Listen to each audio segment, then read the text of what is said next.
சரணம். ஆன்மீக அன்பர்கள் அனைவருக்கும் இனிய வணக்கங்கள். நம்ம இந்த வீடியோ மூலமாக 2025ஆம் ஆண்டிற்கான ஆவணி மாத ராசி பலன்களை பார்க்க இருக்கிறோம். குறிப்பாக இந்த வீடியோவானது பார்த்தோம் அப்படின்னாக்கா கடகராசி அன்பர்களுக்கான வீடியோ. இந்த கடகராசி அன்பர்களுக்கு ஆவணி மாத கிரகநிலை ஆராயும் போது இந்த ராசியின் குணாதிசயங்களை பற்றி நம்ம ஃபஸ்ட்டாக தெரிஞ்சுக்கணும்னு நினைக்கிறேன். முதலாவதாக பார்த்தோம் அப்படின்னாக்கா இந்த கடகராசி என்பது தாய்மை உள்ளத்தை கொண்ட ஒரு நபர்களாக இருப்பாங்க. இலகிய மனப்பான்மை உடையவங்களாக இருப்பாங்க. மற்றவங்களுக்கு ஏதாவது ஒரு சில கஷ்டங்கள் நடந்தால் தன் வாழ்க்கையில் நடைபெற்ற மாதிரி இவங்க அதை நினச்சி ரொம்ப நாள் ஃபீல் பண்ணக்கூடிய ஒரு நபர்களாக இருந்துட்டுருப்பாங்க.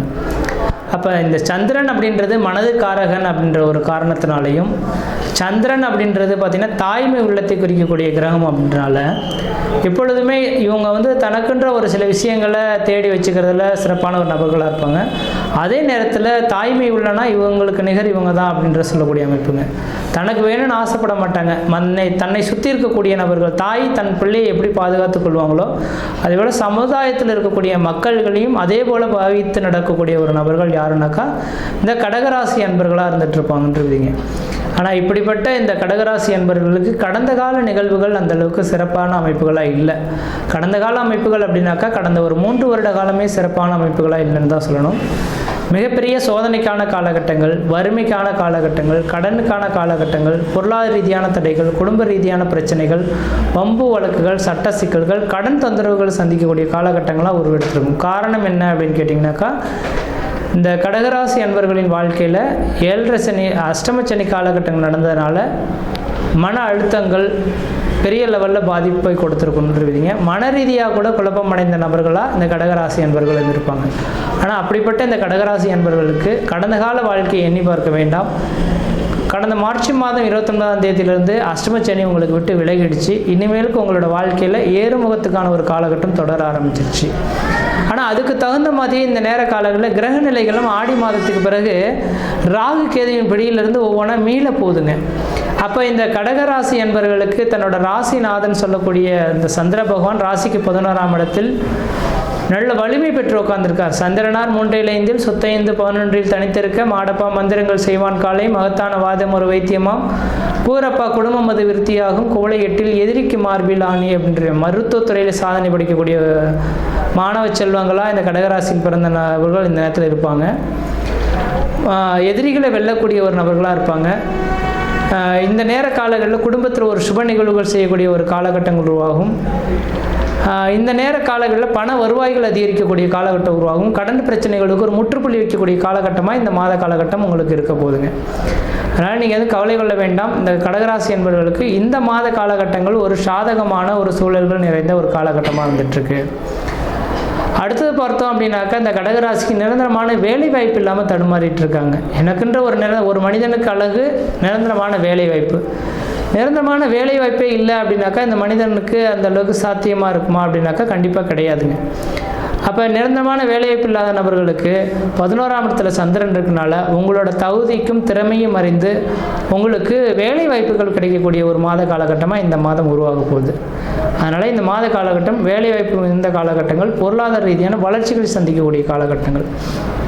அடுத்ததாக பார்த்தோம் அப்படின்னாக்கா இந்த நேர காலகட்டத்தில் ஊரை விட்டு வெளியூர் வெளிமாநில வெளிநாட்டில் போய் வசிக்கக்கூடிய நபர்களுக்கு அந்த நாட்டு குடியுரிமை வாங்கி அங்கேயே செட்டில்ட் ஆகக்கூடிய காலகட்டம் உருவாயிடுச்சுங்க. ஏன்னா உங்கள் ராசிக்கு 12ஆம் இடத்துல குரு சுக்கிரன் இணைந்து சுபகிரகங்கள் விட்டுருக்கிறத பார்க்க முடியுது. அப்போ சுபகிரகம்னு சொல்லக்கூடிய 2 கிரகமும் 12ஆம் இடத்தில் தொடர்புறதுனால வெளிநாடு வாழ்க்கை, வெளிநாட்டில் இருக்கக்கூடிய நபர்களுக்கு பேர் புகழ் கௌரவங்கள் சந்திக்கக்கூடிய காலகட்டம் உருவாகும். வியாபாரத்துறையில் கமிஷன் பேசிஸில் வேலை செய்யக்கூடிய நபர்களுக்கு அதனால் லாபங்கள் அதிகரிக்கக்கூடிய காலகட்டம் உருவாகும். அரசாங்கத்தினால் ஆதாயங்கள் பெறக்கூடிய ஒரு காலகட்டங்கள் உருவாக போகுதுங்க. அப்போ 4ஆம் அதிபதி 12ஆம் இடத்துல சுபகிரகத்தோட தொடர்பு பெற்றதுனால வீடு மனை வாசல் வண்டி வாகன யோகங்கள் வாங்கக்கூடிய யோகங்களும், பழமையான வண்டி வாகனங்கள் விற்றுட்டு புதுமையான வண்டி வாகனங்கள் வாங்கக்கூடிய யோகமும் உருவாதுங்க. அப்போ இந்த மாத காலங்களில் குடும்பாதிபதினு சொல்லக்கூடிய கிரகம் குடும்பஸ்தானத்தில் ஆட்சி பலம் பெற்று கேதுவுடன் இணைந்து இருக்கிறதுனால தனப்பிரச்சனைகளுக்கு ஒரு முற்றுப்புள்ளி வைக்கக்கூடிய காலகட்டங்கள், தனப்பிரச்சனையிலேருந்து மீண்டு வரக்கூடிய காலகட்டங்கள், பொருளாதார அபிவிருத்திகள் பெறக்கூடிய காலகட்டங்கள் உருவாகுங்க. இப்போ பொருளாதாரத்திலேருந்து ஒரு சங்கட்டமான சூழலிருந்து பண வருவாய்கள் அதிகரிக்கக்கூடிய காலகட்டமாக இந்த நேரம் வந்துட்டுருக்கு. அதே இந்த மாத காலகட்டமானது அந்த செப்டம்பர் மாதம், அதாவது ஆகஸ்ட் 17ஆம் தேதியிலிருந்து செப்டம்பர் 16 தேதி காலகட்டம் வரலுமே ஆவணி மாத கிரகநிலைகள். அந்த செப்டம்பர் 10 தேதியிலிருந்து செப்டம்பர் 16 தேதி காலகட்டங்களில் சூரியன் கேது இணைவு ஏற்படக்கூடிய காலகட்டத்தில் பண வருவாய்கள் கொஞ்சம் தடை ஏற்படலாம். குடும்பத்தில் அவ்வப்போது மன நிம்மதிகள் குறைந்து போகலாம். கணவன் மனைவிடையே ஒரு சில கருத்து வேறுபாடுகள் ஏற்படலாம். அப்போ அந்த நேரத்தில் கொஞ்சம் விட்டு கொடுத்து போகணுன்ற விதிங்க. மற்ற விதத்தில் தோஷங்கள் கிடையாது. அடுத்த குடும்பாதிபதி குடும்பஸ்தானத்தில் வீட்டிருக்கக்கூடிய காலகட்டத்தில் திருமணமாகாத நபர்களுக்கு திருமண வாய்ப்புகளும், குழந்தை பேர் இல்லாத நபர்களுக்கு குழந்தை பேரும் தரிக்கக்கூடிய காலகட்டமாக இருந்துகிட்ருக்கு. அப்போ திருமணமாகாத நபர்களுக்கு திருமண வாய்ப்புகளும், குழந்தை பேர் இல்லாத நபர்களுக்கு குழந்தை பேரும் உருவாகக்கூடிய காலகட்டமாக இருக்குது. இந்த நேர காலங்களில் எடுக்கக்கூடிய முயற்சிகள் உங்களுக்கு சாதகம் வாய்ந்த மகிழ்ச்சியாகவே இருந்துகிட்ருக்கும். அப்போ அடுத்ததாக பொறுத்தோம் அப்படின்னாக்கா, அந்த கல்வி ஸ்தானாதிபதி வித்தை ஸ்தானாதிபதினு சொல்லக்கூடிய கிரகம் உங்கள் ராசிக்கு 2ஆம் அதிபதியாக வருவார். அப்போ இந்த நேரத்தில் ஆட்சி பலம் பெறதுனால கல்வி படிக்கக்கூடிய மாணவர் செல்வங்கள் கல்வியில் வளர்ச்சி அடைவாங்க. பொருளாதார ரீதியாகவும் மன நிம்மதி மன சந்தோஷங்களும் ஏற்படக்கூடிய காலகட்டம் உருவாகும். அதே போல் பார்த்தீங்க அப்படின்னாக்கா, இந்த நேர காலகட்டத்தில் உங்கள் ராசிக்கு 6ஆம் அதிபதியான குரு பகவான் 12ஆம் இடத்துலேருந்து சொந்த வீட்டை பார்க்கறனால நோய் வம்பு வழக்குகள்லேருந்து மீண்டு வரக்கூடிய காலகட்டங்கள், கோர்ட்டு கேஸ் வழக்குகள் உங்களுக்கு சாதகமான சூழல்கள் ஏற்படக்கூடிய காலகட்டங்கள், பொருளாதாரத்தில் ஒரு உயர்வடையக்கூடிய காலகட்டம் உருவாகும். அதே போல் 6ஆம் அதிபதியான சொந்த வீட்டை பார்க்கறனால அரசாங்க உத்தியோகம் உங்கள் வீட்டின் வாயில் கதவை தட்டக்கூடிய காலகட்டம் உருவாகுதுங்க.